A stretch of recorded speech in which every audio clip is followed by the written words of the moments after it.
പുറപ്പാട് പുസ്തകമാണല്ലോ നമ്മൾ പഠിച്ചുകൊണ്ടിരിക്കുന്നത്. അതിന്റെ 32-ാമത്തെ അധ്യായമാണ് ദൈവത്തിന്റെ കരുണയാൽ നമുക്ക് ദയയാൽ നമുക്ക് പഠിക്കാൻ മുൻപിലായിരിക്കുന്നത്. പുറപ്പാട് പുസ്തകം 32-ാം അധ്യായം മുതൽ മുന്നോട്ടാണ് നമുക്ക് ചിന്തിക്കാനുള്ളത്.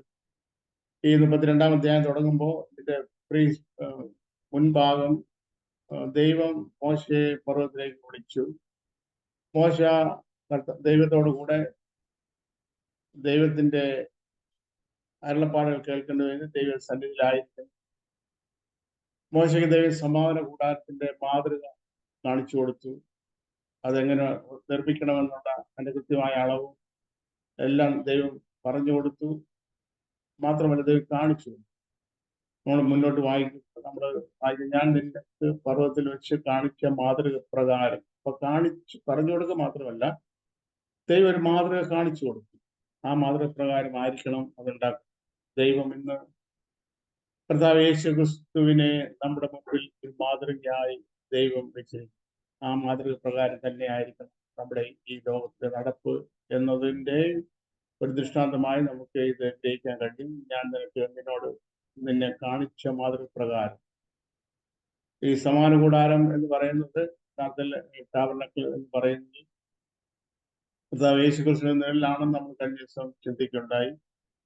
യേശു ക്രിസ്തുവിനെയോടും യേശു താരതമ്യം ചെയ്ത് നമുക്ക് ടാബർനക്കിൾ മുദ്രയിക്കാൻ കഴിയുന്നുണ്ട്. നമ്മളതിന്റെ സപ്പോർട്ടിംഗ് ആയിട്ടുള്ള ചില വാക്കുകൾ നമ്മൾ കണ്ടു. യോഹന്നാന്റെ സുവിശേഷം ഇങ്ങനെ വായിക്കുന്നു: കൃപയും സത്യവും നിറഞ്ഞവനായ നമ്മുടെ ഇടയിൽ പാർത്തു എന്നുള്ളത് ടാബർനക്കിളിന്റെ എന്നാണ്. ടാബർനക്കിളിന്റെ എന്ന് നമ്മൾ വായിക്കുന്ന ഒരു പരിഭാഷ അങ്ങനെ നമ്മൾ ചിന്തിച്ചു. അങ്ങനെ പല വാക്കുകൾ നമ്മൾ ചിന്തിക്കുകയുണ്ടായി. അപ്പൊ ഞാൻ നിനക്ക് പർവ്വതത്തിൽ വെച്ച് കാണിച്ച മാതൃകപ്രകാരം തന്നെ ഈ സകലം ഉണ്ടാക്കാൻ ശ്രമിക്കണം എന്ന് മോശയോട് ദൈവം പറയുകയുണ്ടായി. അപ്പൊ മോശ ദൈവത്തോടു കൂടെ ഇപ്പൊ 40 ദിവസമായിട്ട് മോശ ദൈവത്തോടു കൂടെയാണ്. അപ്പൊ പാളയത്തിൽ സംഭവിക്കുന്ന കാര്യമാണ് 32-ാം അധ്യായം നമ്മൾ കാണുന്നത്. മോശ ആണ് ഇസ്രായേലിനെ മിസ്രൈമിൽ നിന്ന് വിടുവിച്ച് കൊണ്ടിരുന്നത്. മോശ മുഖാന്തരം ദൈവമാണ് കൊണ്ടിരുന്നത്. പക്ഷെ അതിന് കാരണക്കാരനായി അതിനെ ഒരു മുഖാന്തരമായിട്ട് അല്ലെ അവരെ നയിക്കുന്നതിന് വേണ്ടി മുന്നിൽ നിർത്തിയത് ദൈവം മോശയാണ്. മോശയെ ദൈവം മുന്നിൽ നിർത്താനുള്ള കാരണം ആദ്യം മോശ ദൈവത്തെ കൂടാതെ തന്നെ ഇസ്രായേലിൽ തന്റെ സഹോദരന്മാരായ ഇസ്രായേലിനെ മിസ്രൈമിന്റെ കയ്യിൽ നിന്ന് വിടുവിക്കാം എന്ന് ഒരു മോഹം മോശയുടെ ഹൃദയത്തിലുണ്ടായി. ഒരു മിസ്രൈമിനെ അടിച്ചു കൊന്നു ഇസ്രായേലിനെ ഇങ്ങനെ താൻ രക്ഷിക്കുമെന്ന് നിരൂപിച്ചു. എന്നാൽ അങ്ങനെയല്ല. ദൈവത്തിന്റെ വഴി അങ്ങനെ ആയിരുന്നില്ല. അങ്ങനെ അല്ലാതെ പലപ്പോഴും മനുഷ്യന്റെ വഴിയല്ല ദൈവത്തിന്റെ വഴി. മനുഷ്യന്റെ വഴികളെക്കാൾ ദൈവത്തിന്റെ വഴികൾ എല്ലാ സമയത്തും വ്യത്യസ്തമാണ്. എല്ലാ കാര്യത്തിലും വ്യത്യസ്തമാണ്. നമ്മൾ ദൈവത്തിൽ ജയിക്കാൻ കഴിയുന്നുണ്ട്. അപ്പൊ ഇപ്പൊ മോശ ദൈവത്തോടു കൂടെ 40 ദിവസമായിട്ടും ദൈവത്തോടു കൂടെയാണ്. അപ്പോ പാളയത്തിൽ ഉള്ള ഇസ്രായേലിന് അവർ പറയുന്നു, ഞങ്ങളെ മിസ്രൈമിൽ നിന്ന് വിളിച്ചുകൊണ്ടുവന്ന മോശയ്ക്ക് എന്ത് സംഭവിച്ചു എന്ന് ഞങ്ങൾ അറിയുന്നില്ല.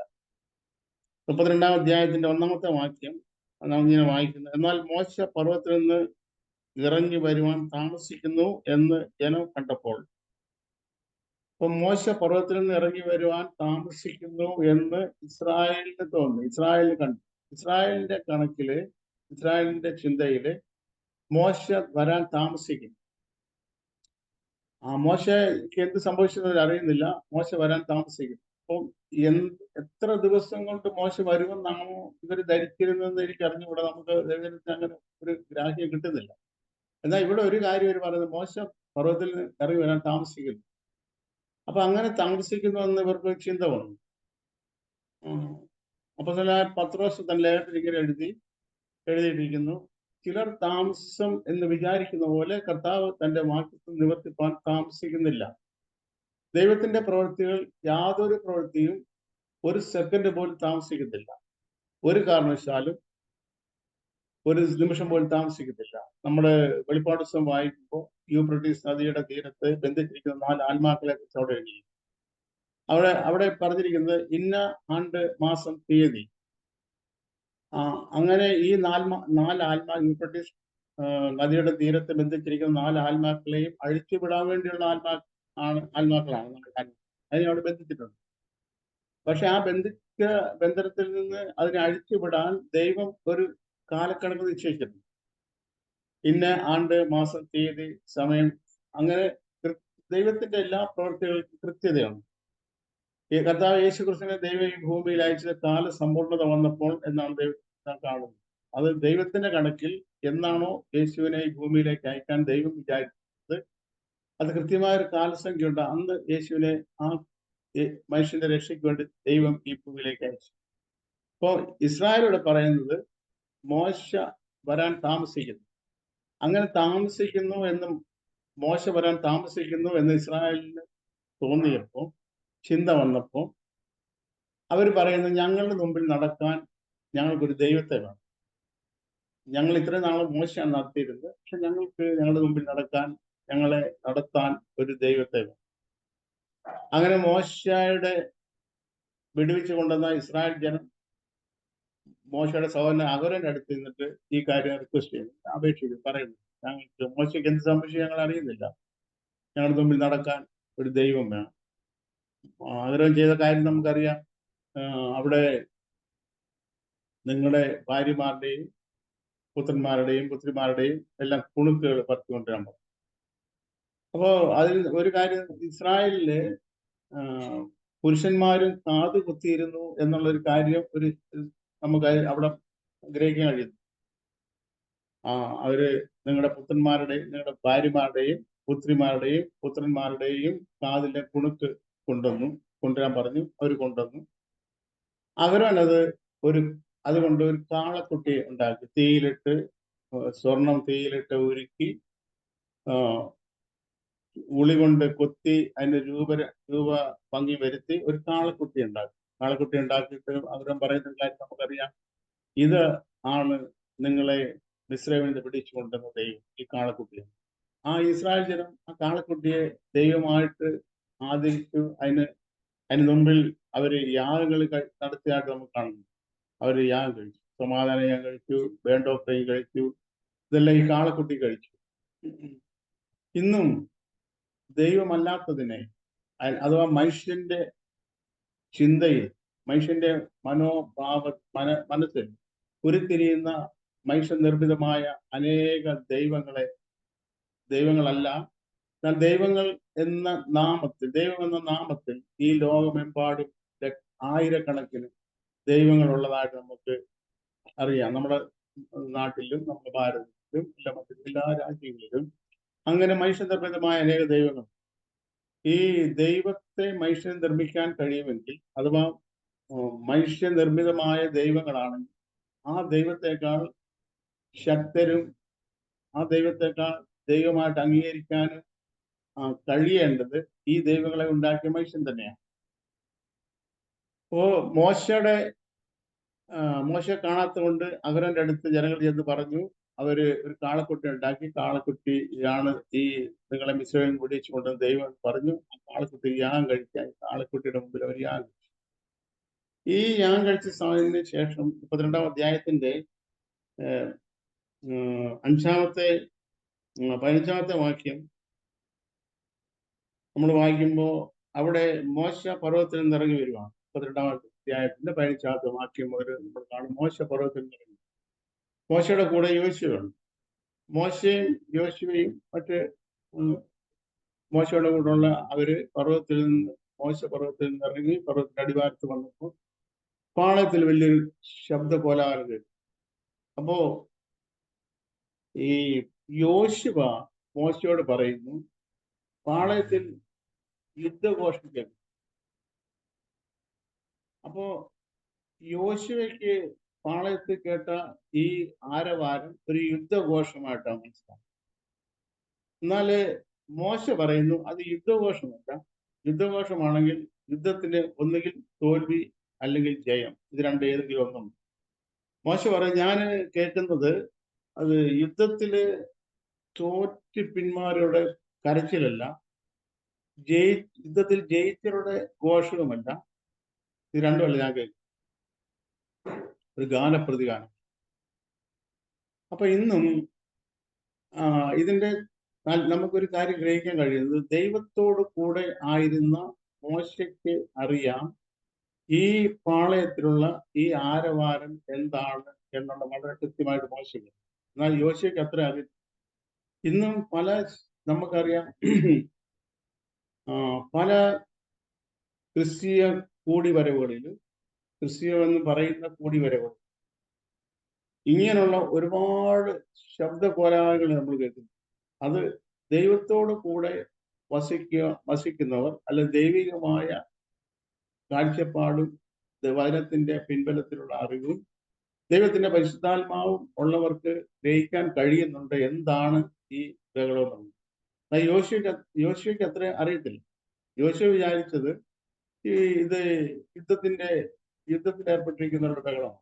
എന്നാൽ മോശ പറയുന്നതല്ല, ഇങ്ങനെയാണ് കാര്യം. ഇന്നും ഇത് തിരിച്ചറിയാൻ കഴിയാത്ത രീതിയിലുള്ള അനേക ആളുകളുണ്ട്. ഈ ഘോഷം എന്താണ്, ഈ പാളയത്തിൽ കേൾക്കുന്ന ഈ ആരവാരം, വലിയ ബഹളം, അത് തിരിച്ചറിയാൻ കഴിയത്തക്ക രീതിയിലുള്ള ജ്ഞാനം നമുക്ക് എല്ലാവർക്കും ആവശ്യമാണ്. ദൈവം എല്ലാവർക്കും ഞാൻ കൊടുക്കട്ടെ എന്ന് ആഗ്രഹിക്കും. ഇനി 32-ാം അധ്യായത്തിന്റെ 17-ാമത്തെ വാക്യമാണ് നമ്മൾ വായിച്ച. യോശുവ പറയുന്നത് അല്ല മോശ പറയുന്ന കാര്യം. യോശുവ പറയുന്നത് ഒരു കാര്യം, മോശ പറയുന്നത് യഥാർത്ഥമായ കാര്യമാണ്. അതിന്റെ ഈ 32-ാം അധ്യായത്തിൽ പ്രധാനമായി നമ്മൾ ഈ കാര്യമാണ് കാണുന്നത്. മോശ ജനങ്ങൾ കാണുന്നില്ല, സംഭവിച്ചത് അറിയുന്നില്ല. അതുകൊണ്ട് ദൈവത്തെ വേണം. ദൈവത്തിന്റെ ഇസ്രായേലിന്റെ താല്പര്യപ്രകാരം അഹരോൻ ഒരു കാളക്കുട്ടി ഉണ്ടാക്കി അവർക്ക് കൊടുത്തു. ഇത് നിങ്ങൾ ദൈവമാണെന്ന് പറഞ്ഞ് അവരെ മുൻപിൽ യാഗം കഴിച്ചു. എന്നാൽ മോശ പർവ്വതത്തിൽ ഇറങ്ങി വന്നപ്പോ കാണുന്ന കാര്യം, ഈ കാളക്കുട്ടിയുടെ മുമ്പിൽ ഒരു വളരെ താല്പര്യത്തോടെ വളരെ ഉത്സാഹത്തോടെ നൃത്തം ചെയ്ത് ആദ്യ ആരാധന കാര്യം നമ്മൾ കാണുന്നു. അപ്പോ മോശ ചെയ്യുന്ന കാര്യം 33-ാം അധ്യായത്തിലേക്ക് വരുമ്പോ മോശ ദൈവം കാണിച്ച മാതൃപ്രകാരം ഒരു കൂടാരം ഉണ്ടാക്കി. എന്നിട്ട് ആ കൂടാരത്തിന് ഒരു പേരിട്ടു മോശയാണ് സമാഗമന കൂടാരം എന്ന് പർവ്വതത്തിൽ വെച്ച് ദൈവം കാണിച്ച മാതൃപ്രകാരം ഉണ്ടാക്കിയ കൂടാരത്തിന് മോശ സമാഗമന കൂടാരം എന്ന് പേര്. സമാഗമന കൂടാരം എന്ന് പറഞ്ഞാൽ വളരെ ലളിതമായിട്ട് നമുക്ക് ചിന്തിക്കാൻ കഴിയുന്നത് ദൈവവും മനുഷ്യനും തമ്മിൽ സന്ധിക്കുന്ന ഒരു സ്ഥലമാണ് സമാഗമന കൂടാരം. ദൈവവും മനുഷ്യൻ തമ്മിൽ സന്ധിക്കുന്ന സ്ഥലം, അതാണ് സമാഗമന കൂടാരം. മോശ ഈ സമാഗമന കൂടാരം എടുത്തിട്ട് ചെയ്ത കാര്യം, അത് പാളയത്തിൽ നിന്ന് ദൂരെയാണ് മോശ ആ കൂടാരം അടിച്ചത്. അത് 33-ാം അധ്യായത്തിന്റെ 7-ാമത്തെ വാക്യത്തിൽ നമ്മൾ വായിക്കുന്നുണ്ട്. മോശ കൂടാരം പാളയത്തിൽ നിന്ന് ദൂരെ, പാളയത്തിന്റെ പുറത്ത് ഈ സമാഗമന കൂടാരം അടിച്ചു. എന്നിട്ട് അവിടെ മോശ താല്പര്യപ്പെടുന്നൊരു കാര്യം, യഹോവയെ അന്വേഷിക്കുന്നവർ ഈ കൂടാരത്തിൽ വരണം.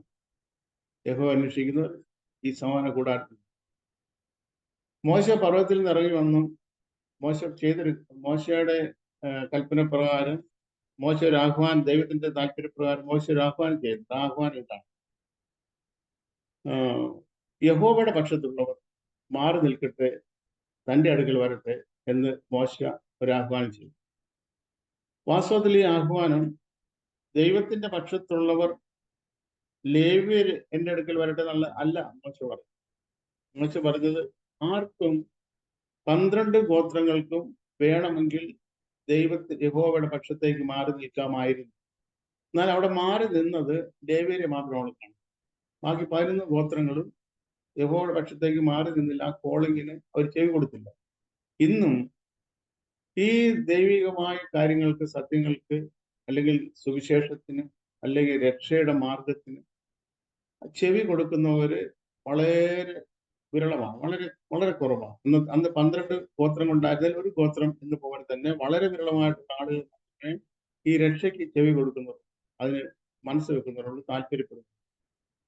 അപ്പം അങ്ങനെ മോശ കൂടാരം എടുത്തിട്ട് പാളയത്തിൽ നിന്ന് ദൂരെ അടിച്ചു. യഹോവ അന്വേഷിക്കുന്ന അവിടെ വരട്ടെ എന്ന് മോശയുടെ താല്പര്യപ്രകാരം ദൈവത്തെ അന്വേഷിക്കുന്നവർ പാളയം വിട്ട് ഈ കൂടാരത്തിൽ ചെന്നു. നമ്മൾ എബ്രായർ പഠിക്കുമ്പോൾ എബ്രായത്തിൽ ഇങ്ങനെ എഴുതി: ആകയാൽ നാം അവന്റെ നിന്ന ചുമന്നുകൊണ്ട് പാളയത്തിന്റെ പുറത്ത് അവന്റെ അടുക്കൽ ചെല്ലുക എന്നൊരു കാര്യം നമ്മൾ കാണുന്നു, ഇബ്രാഹിം കാണുന്നു. ആകയാൽ നാം അവന്റെ നിന്ന ചുമന്നുകൊണ്ട് പാളയത്തിന്റെ പുറത്ത് അവന്റെ അടുക്കൽ ചെല്ലും. അപ്പൊ അവിടെ നമ്മൾ കാണുന്ന കാര്യം, എന്തുകൊണ്ട് പാളയത്തിന്റെ പുറത്ത് ചെല്ലണം, അവന്റെ അടുക്കൽ ചെല്ലണം എന്നാണ് നമ്മുടെ ഇബ്രാഹിത്തിൽ നമ്മൾ കാണുമ്പോൾ. അങ്ങനെ യേശു സ്വന്തം രക്തത്താൽ ജനത്തെ വിശുദ്ധീകരിക്കേണ്ടതിന് നഗരവാതിലിന് പുറത്ത് വെച്ച് കഷ്ടം അനുഭവിച്ചു. നഗരവാതിൽ എന്ന് പറയുന്നത് യെരുശലേം നഗരത്തെയാണ് നഗരം ഉദ്ദേശിക്കുന്നത്. അപ്പൊ യെരുശലേം നഗരവാതിലിന്റെ പുറത്ത് വെച്ചാണ് യേശു കഷ്ടം അനുഭവിച്ചത്. യേശു ക്രൂശ് എവിടാന്ന് നമുക്കറിയാം, യെരുശലേം പട്ടണത്തിന്റെ പുറത്തായിരുന്നു. അപ്പൊ ആ യെരുശലേം പട്ടണത്തിന്റെ പുറത്ത്, നഗരവാതിൽ പുറത്ത് വെച്ച് യേശു കഷ്ടം അനുഭവിച്ചതുകൊണ്ട് നമ്മളുടെ മേലുമുള്ള വിളി ഈ പാളയത്തിൽ നിന്ന് പുറത്ത് യേശുവിന്റെ അടുക്കൽ ചെല്ലും. ഈ പാളയത്തിന്റെ പുറത്ത്, പാളയത്തിന്റെ ഉള്ളിൽ നിന്നുകൊണ്ട് ദൈവത്തിന്റെ ഹിതം ചെയ്യാനോ യേശുവിനെ പിൻപറ്റാനോ പാളയത്തിന്റെ ഉള്ളിൽ നിന്നുകൊണ്ട് കഴിയത്തില്ല എന്നാണ് ഇസ്രായേലിനെ ക്ഷണിക്കുന്നത്. ആയാൽ നാം അതിൽ നിന്ന് ചുവന്നുകൊണ്ട് പാളയത്തിന്റെ പുറത്ത് അവന്റെ അടുക്കൽ ചെല്ലുക. ഇവിടെ മോശ കൂടാരമെടുത്ത് പാളയത്തിൽ നിന്ന് ദൂരെ പാളയത്തിന്റെ പുറത്ത് അടിച്ചു. അവിടെ യഹോവ അന്വേഷിക്കുന്ന അവിടെ ചെല്ലാൻ ഇടയായി. വളരെ ചുരുക്കം പേരെ അവിടെ ചെന്നിട്ടുള്ളൂ. വളരെ ഞാൻ പറഞ്ഞില്ല, 12 ഗോത്രങ്ങളിൽ ഒരു ഗോത്രം മാത്രമേ ദൈവത്തിന്റെ പക്ഷത്തേക്ക് മാറി നിന്നുള്ളൂ. ലേവ്യഗോത്രം മാത്രമേ മാറി നിന്നുള്ളൂ. അതിൽ തന്നെ ദൈവത്തെ അന്വേഷിക്കുന്നവർ പാളയത്തിന്റെ പുറത്ത് ചെല്ലുന്നവർ വളരെ ചുരുക്കമാണ്. ഈ പാളയത്തിന്റെ പുറത്ത് ആരെല്ലാം ഉണ്ട് എന്ന് നമുക്ക് ദൈവജനം പരിശോധിക്കും. പാളയത്തിന്റെ പുറത്ത് ഈ സമാന കൂടാരത്തിൽ അഥവാ പാളയത്തിന്റെ പുറത്ത് ചെല്ലുന്ന 4 കൂട്ടരാണ്. ഒന്നാമത് പാളയത്തിന്റെ പുറത്തുള്ളത് കുഷ്ഠരോഗിയാണ്. കുഷ്ഠരോഗി പാളയത്തിന്റെ പുറത്താണ്. കാരണം അവൻ കുഷ്ഠമുള്ള നാളൊക്കെ പാളയത്തിന്റെ പുറത്ത് താമസിക്കണം. അവന് പാളയത്തിന്റെ ഉള്ളിലേക്ക് പ്രവേശിക്കാൻ കഴിയുന്നു. ഇപ്പൊ സമാന കൂടാരം നിൽക്കുന്നത് പാളയത്തിന്റെ പുറത്താണ്, പാളയത്തിനുള്ളിലല്ല. അപ്പോ പാളയത്തിന്റെ പുറത്ത്, പാളയത്തിനുള്ളിൽ കടക്കാൻ കഴിയാതെ വണ്ണം മോശയുടെ ന്യായപ്രമാണം അനുവദിക്കാതെ വണ്ണം തടയപ്പെടുന്ന ഒരു 3 കൂട്ടരും അതിനോടുകൂടെ ഒരു പുരോഹിതനും പാളയത്തിന്റെ പുറത്ത് ഉള്ളത്. ഒന്ന് കുഷ്ഠരോഗി പാളയത്തിന്റെ പുറത്താണ്. 2 ശപിക്കപ്പെട്ടവൻ പാളയത്തിന്റെ പുറത്താണ്. 3 യഹോവയെ അന്വേഷിക്കുന്ന പാളയത്തിന്റെ പുറത്താണ്. കാരണം ഇങ്ങനെ മോശയുടെ കോളിംഗ് അതാണ്. മോശ പറയുന്നത് യഹോവയെ അന്വേഷിക്കുന്നവര് പാളയത്തിന്റെ പുറത്ത്, ഈ പാളയത്തിൽ ദൂരെ അടിച്ചിരിക്കുന്ന കൂടാരത്തിൽ ചെല്ലും. അപ്പം ദൈവത്തെ അന്വേഷിക്കുന്നവർ ഈ പാളയം വിട്ട് പുറത്ത് വന്നവരാണ്. പാളയം വിട്ട് പുറത്ത് വന്നാൽ മാത്രമേ ദൈവത്തെ അറിയാനും അന്വേഷിക്കാനും അവർക്ക് കഴിയുള്ളൂ എന്ന് അവർ പാളയത്തിന്റെ പുറത്ത് ചെന്നു. അപ്പോൾ തന്നെ ഈ പുരോഹിതനും പാളയത്തിന്റെ പുറത്ത്, ലേവ്യ പുസ്തകം നമ്മൾ പഠിക്കുമ്പോൾ അവിടെ കാണുന്ന പുരോഹിതൻ പാളയത്തിന്റെ പുറത്ത് ചെല്ലണം എന്ന് ദൈവം പുരോഹിതന്മാരുടെ മേൽ കൽപ്പന എന്ന പോലെ പുരോഹിതന്മാർ പറഞ്ഞിട്ടുണ്ട്. പുരോഹിതൻ പാളയത്തിന്റെ പുറത്ത് ചെല്ലണം. അപ്പൊ പുരോഹിതൻ പാളയത്തിന്റെ പുറത്ത് ചെല്ലേണ്ട ആവശ്യം, ഈ പാളയത്തിന്റെ പുറത്ത് ഒരു 3 കൂട്ടം ആളുകളുണ്ട്. ഒരിക്കലും പാളയത്തിന്റെ ഉള്ളിലേക്ക് പ്രവേശിക്കാൻ കഴിയാതെ വണ്ണം മോശയുടെ നിയമം ഇവരെ പാളയത്തിന്റെ ഉള്ളിൽ പ്രവേശിപ്പിക്കാൻ വിസമ്മതിക്കുന്നതുകൊണ്ട് ഇവർക്ക് പാളയത്തിന്റെ ഉള്ളിലേക്ക് പ്രവേശനം ലഭ്യമാകണമെങ്കിൽ ഒറ്റ ഒരു വഴി മാത്രമേ ഉള്ളൂ. ഇവര് പുരോഹിതൻ പാളയത്തിന് പുറത്ത് ചെല്ലണം. പുരോഹിതൻ പാളയത്തിന് ഉള്ളിലാണെങ്കിൽ ഇവർക്ക് ഒരിക്കലും പാളയത്തിനുള്ളിലേക്ക് പ്രവേശിക്കാൻ കഴിയത്തില്ല. പുരോഹിതൻ ചെല്ലാനും കഴിയും. കാരണം പുരോഹിതൻ പാളയത്തിന്റെ ഉള്ളിലാണ്. പാളയത്തിന്റെ ഉള്ളിലുള്ള പുരോഹിതന്റെ അടുത്തേക്ക് ഒരു കുഷ്ഠരോഗിക്ക് ഒരു കാലത്ത് ചെല്ലാൻ പറ്റില്ല. കാരണം കുഷ്ഠരോഗിയാണെങ്കിൽ പാളയത്തിന്റെ ഉള്ളിലേക്ക് അവന് പ്രവേശനമില്ല. അതുകൊണ്ട് ഒരു കുഷ്ഠരോഗി, എനിക്ക് പുരോഹിതനെ കാണണം, പുരോഹിതന്റെ അടുത്ത് പോയിട്ട് എന്റെ കുഷ്ഠം കാണിച്ചു കൊടുക്കണം, എന്റെ കുഷ്ഠത്തിനൊരു ആശ്വാസം ഉണ്ടാകണം, അല്ലെ കുഷ്ഠത്തിൽ നിന്ന് വിടുതൽ എനിക്കുണ്ടാകണം എന്ന് ഒരു കുഷ്ഠരോഗി വിചാരിച്ചാൽ പാളയത്തിന്റെ ഉള്ളിലേക്ക് ചെന്നിട്ട്, പുരോഹിതൻ പാളയത്തിന്റെ ഉള്ളിലാണെങ്കിൽ പാളയത്തിന്റെ ഉള്ളിലേക്ക് ചെന്നിട്ട് ഇവന് ഒരിക്കലും ആ കുഷ്ഠത്തിന്റെ വിടുതൽ ലഭിക്കത്തില്ല. അതുപോലെ ഈ മോശയുടെ ന്യായപ്രമാണം പാളയത്തിനുള്ളിലേക്ക് കടക്കാൻ അനുവദിക്കാതിരിക്കുന്ന ഒരു ശപിക്കപ്പെട്ടവൻ, ഒരിക്കലും അവർ പാളത്തിനുള്ളിലേക്ക് ചെന്നിട്ട് പുരോഹിതനുമായിട്ട് ബന്ധിക്കാൻ കഴിയത്തില്ല. അപ്പൊ ഈ ഒരു കാര്യം, ഈ ഒരു വലിയ സത്യം ദൈവത്തിന് അറിയാവുന്നതുകൊണ്ട് ദൈവം തന്നെ ഈ പ്രമാണം വെച്ചിരിക്കുന്നുണ്ട്. ദൈവം പുരോഹിതനോടൊരു കാര്യം പറഞ്ഞു, പുരോഹിതൻ പാളയത്തിന്റെ പുറത്ത് ചെല്ലണം. അതാണ് നമ്മൾ ഇബ്രായത്തിൽ കാണുന്നത്. യേശുവും സ്വന്തം രക്തത്താൽ ജനത്തെ വിശദീകരിക്കേണ്ടതിന് നഗരവാതിലിന് പുറത്ത് വെച്ച് കഷ്ടം അനുഭവിച്ചു. ആകയാൽ നാം ചോദിച്ചിട്ട് പാളയത്തിന്റെ പുറത്ത് അവന്റെ അടുക്കൽ ചെല്ലും. യേശു പാളയത്തിന്റെ പുറത്താണ്. പുരോഹിതൻ പാളയത്തിന്റെ പുറത്ത് ചെല്ലണം. ഈ പാളയത്തിന്റെ പുറത്ത് ചെന്ന പുരോഹിതന്റെ അടുക്കൽ മാത്രമേ, അങ്ങനെ പാളയത്തിന്റെ പുറത്തുള്ള പുരോഹിതന്റെ അടുക്കൽ മാത്രമേ കുഷ്ഠരോഗിക്ക് ചെല്ലാൻ കഴിയത്തുള്ളൂ. കാരണം കുഷ്ഠരോഗി പാളയത്തിനുള്ളിൽ വരാൻ കഴിയത്തില്ല. അതുകൊണ്ട് ഈ കുഷ്ഠരോഗിയെ അന്വേഷിച്ച് പാളയത്തിന്റെ പുറത്ത് വന്ന ഒരു പുരോഹിതനുണ്ട്. അത് നമ്മുടെ കർത്താവ് യേശു ക്രിസ്തുവാണ്. കർത്താവ് യേശു ക്രിസ്തു പാളയത്തിൽ നിന്ന് പുറത്ത് വന്നവനാണ്. അതുകൊണ്ട് ഏത് കുഷ്ഠരോഗിക്കും ഏത് സമയത്തും തന്റെ കുഷ്ഠത്തിന്റെ ആ കുഷ്ഠം പേറിക്കൊണ്ട് ആ കുഷ്ഠരോഗി എന്നുള്ള നിലയ്ക്ക് തന്നെ ഈ പാളയത്തിന്റെ പുറത്ത് ഉള്ള പുരോഹിതന്റെ അടുത്ത് ചെല്ലാൻ ഏത് കുഷ്ഠരോഗിക്കും ഏത് സമയത്തും കഴിയും. കാരണം ഈ പുരോഹിതനെ അന്വേഷിച്ച് പാളയത്തിനുള്ളിൽ പോകണ്ട. പുരോഹിതൻ പാളയത്തിന്റെ പുറത്ത് ഇവനെ അന്വേഷിച്ച് വന്നവനാണ്. കർത്താവ് യേശു ക്രിസ്തു പാപികളെ അന്വേഷിച്ച് പാപികളെ തേടി ഈ ലോകത്തിൽ പാപികൾക്ക് വേണ്ടി സ്വന്തം ജീവനെ കൊടുക്കാൻ, മറുവിലയായി കൊടുക്കാൻ വന്ന നമ്മുടെ മഹാപുരോഹിതനാണ്. കരുണയുള്ള മഹാപുരോഹിതനും പാപങ്ങൾ വഹിക്കുന്ന പുരോഹിതനുമാണ്. അപ്പൊ ഈ പാളയത്തിന്റെ പുറത്ത് 4 കൂട്ടം ആളുകൾ പറഞ്ഞു. മോശ പാളയത്തിന്റെ പുറത്താണ് ഈ കൂടാരം അടിച്ചിരിക്കുന്നത്. അതിന്റെ 33-ാം അധ്യായത്തിന്റെ 7-ാമത്തെ വാക്യമാണ് നമ്മൾ ചിന്തിച്ച് 33-ാം അധ്യായത്തിന്റെ 11-ാമത്തെ വാക്യത്തിലേക്ക് വരുമ്പോൾ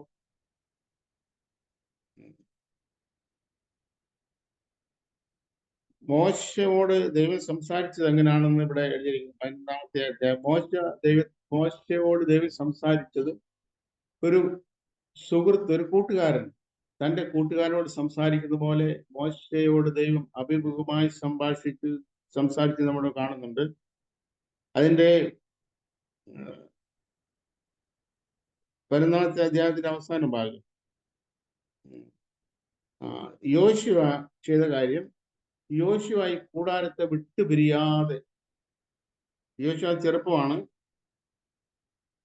യോശുവ ഈ പാളയത്തിന്റെ പുറത്ത് അടിച്ചിരുന്ന, പാളയത്തിൽ നിന്ന് ദൂരെ അടിച്ചിരുന്ന ഈ കൂടാരത്തെ വിട്ടുപിരിയാതെ യോശുവ എല്ലാ സമയത്തും ഈ കൂടാരത്തിൽ തന്നെ ആയിരുന്നു. അതിന്റെ 13-ാമത്തെ വാക്യം നമ്മൾ വായിക്കുമ്പോൾ മോശയുടെ ദൈവത്തിനുള്ള റിക്വസ്റ്റാണ്, ഒരു അപേക്ഷയാണ്. അവിടെ ഇങ്ങനെ നമ്മൾ വായിക്കുന്നു: നിനക്ക് എന്നോട് കൃപയുണ്ടാകുവാൻ തക്കവണ്ണം ഞാൻ നിന്നെ അറിയുമാറാകട്ടെ.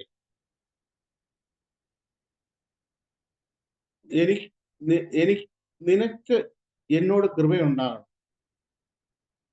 മോശയുടെ ആഗ്രഹം, ദൈവത്തിന് മോശയോട് കൃപയുണ്ടാകും.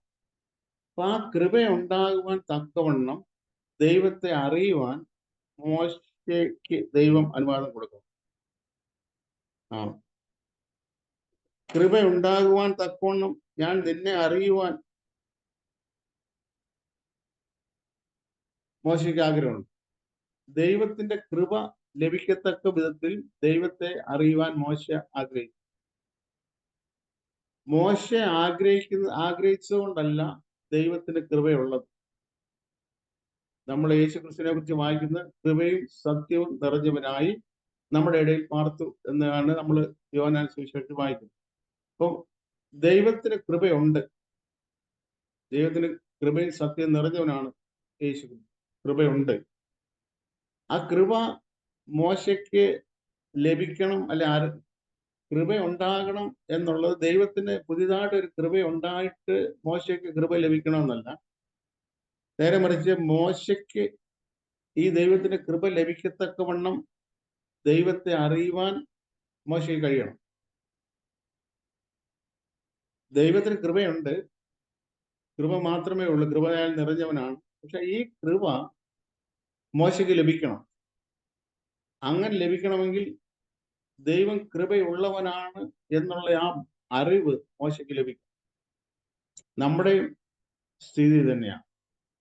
ദൈവത്തിന്റെ കൃപ നമുക്ക് ലഭിക്കുന്നത് നമുക്ക് വേണ്ടി ദൈവം പുതിയതായിട്ട് ഒരു കൃപയുള്ളവനായി തീർന്നത് കൊണ്ടല്ല, ദൈവം കൃപ നിറഞ്ഞവൻ തന്നെയാണ്. എന്നാൽ ആ കൃപ നമുക്ക് എല്ലാ സമയത്തും ലഭ്യമാണ്. ഏത് മനുഷ്യനും, മാനസാന്തരപ്പെട്ട ദൈവത്തോട് അടുത്ത് വരുന്ന ഏത് മനുഷ്യനോടും അവൻ കൃപാലുവാണ് എന്നുള്ള ആ ബോധ്യം നമുക്ക് ലഭിക്കുമെങ്കിൽ, നമുക്ക് കിട്ടുന്നത് കൊണ്ട് തീർച്ചയായിട്ടും എല്ലാ സമയത്തും ആ കൃപയ്ക്കായിട്ട് ദൈവവിഭാഗം ചെല്ലാൻ കഴിയും. കർത്താവ് യേശു ക്രിസ്തു ഈ ഭൂമിയിലായിരുന്നപ്പോൾ ഞാൻ ചിന്തിക്കുന്നു, ഏറ്റവും അധികം കൃപ ലഭിച്ച ഒരാള് ഒരു പക്ഷെങ്കിൽ ആ കല്ലെറിഞ്ഞ് കൊല്ലാൻ വേണ്ടി യഹൂദന്മാർ പിടിച്ച് യേശുവിന്റെ അടുക്കൽ കൊണ്ടുവന്ന വ്യഭിചാര കർമ്മത്തിൽ പിടിപ്പെട്ട സ്ത്രീയായിരുന്നു. മോശയുടെ ന്യായപ്രമാണ പ്രകാരം രക്ഷപ്പെടാൻ ഒരു സാധ്യതയുമില്ല. കാരണം സാക്ഷ്യം ഉണ്ട്. രണ്ട് സാക്ഷികളുടെ വാമൊഴിയാൽ ഏത് കാര്യം ഉറപ്പാകും എന്ന് പറഞ്ഞാൽ, ഇവിടെ ഞങ്ങൾ വ്യഭിചാര കർമ്മത്തിൽ പിടിച്ചിരിക്കുന്നു എന്നാണ് കൊണ്ടുവന്നവർ പറഞ്ഞത്. അപ്പൊ അവിടുത്തെ ആ കാര്യം നമുക്കറിയാം. നിങ്ങളിൽ പാവമില്ലാത്തവൻ ആദ്യം ഇവിടെ കല്ലെറിയട്ടെ എന്ന് യേശു പറഞ്ഞു. മനസാക്ഷിയുടെ ആക്ഷേപ നിമിത്തം ഓരോരുത്തരും പിൻവാങ്ങിപ്പോയി. അവസാനം ഈ സ്ത്രീയും യേശുവും മാത്രം. ആ യേശു സ്ത്രീയോട് ചോദിക്കുന്നു, ആരും നിന്നെ കുറ്റം വിധിച്ചില്ലേ? ഇല്ല കർത്താവ്. യേശുവിന്റെ മറുപടി, ഞാനും നിന്നെ കുറ്റം വിധിക്കുന്നില്ല, ഇനി പാപം ചെയ്യരുത്, സമാധാനത്തോടെ പോവാം. അപ്പൊ ആ സ്ത്രീക്ക് ലഭിച്ചത് വലിയ കരുണയാണ്. ആ കൃപ, ആ ദയ, ആ കൃപ കർത്താവ് യേശു ക്രിസ്തുവിന് ഈ സ്ത്രീയോട് തോന്നി. അത് യേശു ക്രിസ്തുവിന് ഈ സ്ത്രീയോട് ഒരു കൃപയ്ക്ക് വേണ്ടി യേശുവിൽ കൃപയുണ്ട്. കൃപയാണ് യേശുവിലുള്ളത്. എന്നാൽ ഈ സ്ത്രീക്ക് ഈ കൃപ ലഭിച്ചു. ഞാൻ വിചാരിക്കുന്നത് ഈ യേശുവിന്റെ അടുക്കലല്ല ഈ സ്ത്രീ വന്നിരുന്നത്. അവരുടെ മോശയുടെ ന്യായപ്രമാണ പ്രകാരം വിധിക്കാതിരിക്കുന്ന നീതിപീഠത്തിന്റെ മുമ്പിലാണ് ഈ സ്ത്രീയെ കൊണ്ടുവന്നിരുന്നെങ്കിലും ഒരിക്കലും ഈ സ്ത്രീക്ക് ജീവിക്കാൻ അനുവാദമില്ലായിരുന്നു. എന്നാൽ കൃപ നിറഞ്ഞ ഈ യേശുവിന്റെ അടുക്കൽ ഈ സ്ത്രീ എത്തിപ്പെട്ടത് കൊണ്ട് ഇവൾക്ക് പിന്നെ പാവം ചെയ്യാതെ ജീവിക്കാൻ ഉള്ള നിർദ്ദേശം വാങ്ങി ഇവൾക്ക് ജീവനോടെ ജീവിക്കാൻ കഴിഞ്ഞു. മോശ പറയുന്നത്, എനിക്ക് കൃപ വേണം, ആ കൃപ ലഭിക്കത്തക്കവണ്ണം നിന്നെ എനിക്ക് അറിയണം, നിന്നെ അറിയാൻ എന്നെ സഹായിക്കണം. അങ്ങനെ നിന്നിലുള്ള കൃപ എനിക്ക് വേണം. ആ കൃപ വേണമെങ്കിൽ എനിക്ക് നിന്നെ അറിയാം. ആ കൃപയ്ക്ക് വേണ്ടി മോശ ദൈവത്തിന്റെ മുൻപിൽ ഒരു അപേക്ഷ നടത്തുവാണ്. എനിക്ക് നിന്റെ കൃപ ലഭിക്കത്തക്കവണ്ണം നിന്നെ അറിയുവാൻ എന്നെ സഹായിക്കും. ആ ദൈവത്തിന്റെ കൃപയിൽ നിന്ന്, അല്ലെ ദൈവം കൃപ നിറഞ്ഞവനാണെന്നുള്ള ബോധ്യത്തോടു കൂടെ ദൈവത്തെ സമീപിക്കാൻ ആർക്ക് കഴിയുമോ അവർക്ക് എല്ലാവർക്കും ദൈവം കൃപ കൊടുക്കും. എല്ലാവർക്കും കൃപ നിറഞ്ഞവനാണ് കർത്താവ്. അതുകൊണ്ട് ആ കൃപയ്ക്ക് വേണ്ടി മോശ ആഗ്രഹിച്ചു. മോശയ്ക്ക് ആ കൃപ ലഭിച്ചു. ആ മോശ ഒരിക്കല് ദൈവത്തോട് അപേക്ഷിക്കുന്ന ഒരു കാര്യമുണ്ട്.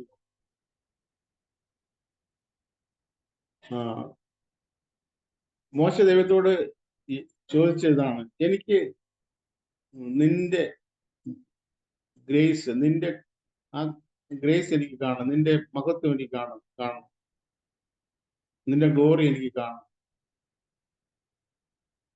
ദൈവം മോശയോട് പറഞ്ഞ മറുപടി, എന്റെ മുഖം നിനക്ക് കാണാൻ കഴിയത്തില്ല, ഞാൻ നിന്നെ കാണിച്ചു തരാം, എന്നെ കാണിച്ചു തരാം.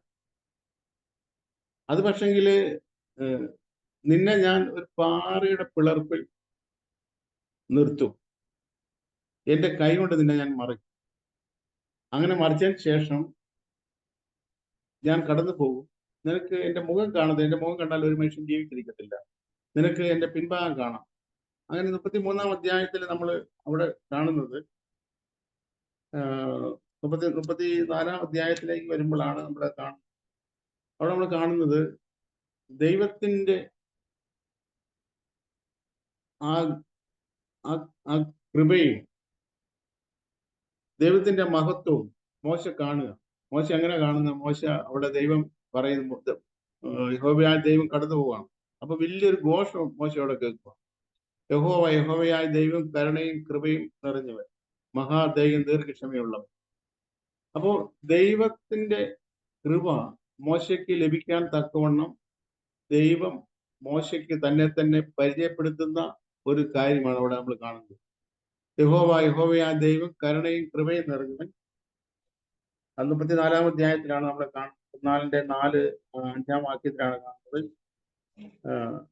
യഹോവയുടെ നാമത്തെ ഘോഷിച്ചു, യഹോവ അവന്റെ മുൻപാകെ കടന്നു ഘോഷിച്ചത് എന്തെന്നാൽ, യഹോവയായ ദൈവം കരുണയും കൃപയും ഉള്ളവൻ, ദീർഘക്ഷമയും മഹാദയും വിശ്വസ്തയും ഉള്ളവൻ. അപ്പൊ ഇതാണ് ദൈവത്തിന്റെ ആ ഗ്ലോറി. മോശ കണ്ട ദൈവത്തിന്റെ മഹത്വം എന്ന് പറയുന്നത്. ആ ദൈവത്തിന്റെ ഗ്ലോറി അതായിരുന്നു. ആ മഹത്വം മോശയ്ക്ക് കാണാനിടയായി. അങ്ങനെ ആ മഹത്വം ദർശിക്കാൻ തക്കവണ്ണം, ദൈവത്തിന്റെ കരുണ, ദയ അറിയാൻ തക്കവണ്ണം, ദൈവത്തിന്റെ കൃപ അറിയാൻ തക്കവണ്ണം, ദൈവത്തെ അറിയണം എന്ന് മോശയ്ക്ക് താല്പര്യമുണ്ടായി. ദൈവം മോശയ്ക്ക് തന്നെ വെളിപ്പെടുത്തി. മോശയ്ക്ക് അങ്ങനെ ദൈവത്തിന്റെ കൃപ എന്താണെന്ന് മനസ്സിലാക്കാൻ കഴിയും. മോശയ്ക്ക് ദൈവത്തിന്റെ കൃപ ലഭിച്ചു. ദൈവം എല്ലാ സമയത്തും കൃപയും കരുണയും നിറഞ്ഞവനാണ്. അതിന് ഒരിക്കലും ഒരു വ്യക്തിയെ സംബന്ധിച്ചിടത്തോളം ദൈവത്തിൽ നിന്ന് ആ കൃപ പ്രാപിക്കാൻ തക്കവണ്ണമുള്ള വിശ്വാസം ആണ് ആവശ്യമായിരിക്കുന്നത്.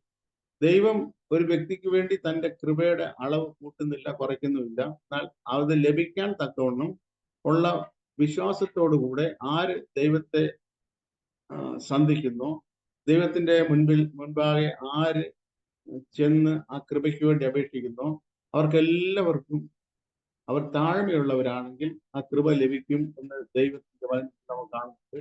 ഈ താഴ്മയുള്ളവർക്ക് കൃപ കൊടുക്കും. എബ്രായത്തിൽ നമ്മൾ വായിക്കുന്നത്, ആകയാൽ തക്ക സമയത്ത് സഹായത്തിനുള്ള കൃപ പ്രാപിക്കേണ്ടതിന് നാം ധൈര്യത്തോടെ കൃപാസനത്തിന്റെ അടുക്കൽ ചെല്ലുക. ആ കൃപാസനത്തിന്റെ അടുക്കൽ ചെല്ലുന്നത് കൊണ്ടാണ് നമുക്ക് കൃപ ലഭിക്കും. ആ കൃപാസനത്തിന്റെ അടുത്ത് ചെല്ലാനുള്ള താഴ്മ നമുക്ക് എല്ലാവർക്കും കൃപ ലഭിക്കണമെങ്കിൽ ആവശ്യമാണ്. മോശയെ കുറിച്ച് വായിക്കുന്നത്, ഭൂലോകത്തുള്ള സകല മനുഷ്യരെക്കാളും മോശ സൗമ്യനായിരുന്നു. മോശ വളരെ താഴ്മയുള്ളവനായിരുന്നു. മോശയ്ക്ക് ദൈവത്തിന് കൃപ ലഭിക്കാൻ തക്കവണ്ണം ദൈവത്തെ അറിയുവാൻ ദൈവം മോശയെ അനുവദിച്ചു. അങ്ങനെ നമുക്കും കർത്താവ് യേശു ക്രിസ്തുവിനെ പൂർണ്ണമായും പൗലോസ് പറയുന്ന അറിഞ്ഞ് ആ കൃപ ഓരോ ദിവസം പ്രാപിച്ച്, കൊരിന്ത്യലേഖനത്തിൽ എഴുതിയിരിക്കുന്ന പോലെ കൃപ പ്രാപിച്ച് അതേ പ്രതിമയായി രൂപാന്തരപ്പെടുവാൻ ദൈവം നമ്മളെല്ലാവരെയും സമൃദ്ധിയായി സഹായിക്കട്ടെ, അനുഗ്രഹിക്കട്ടെ. ഇതിന്റെ അടുത്ത ഭാഗം നമുക്ക് ദൈവം അനുവദിച്ചാൽ അടുത്ത ദിവസം ചിന്തിക്കാൻ ആശിക്കുന്നു. ദൈവം നമ്മളെല്ലാവരെയും സമൃദ്ധിയായി അനുഗ്രഹിക്കുമാറാകട്ടെ.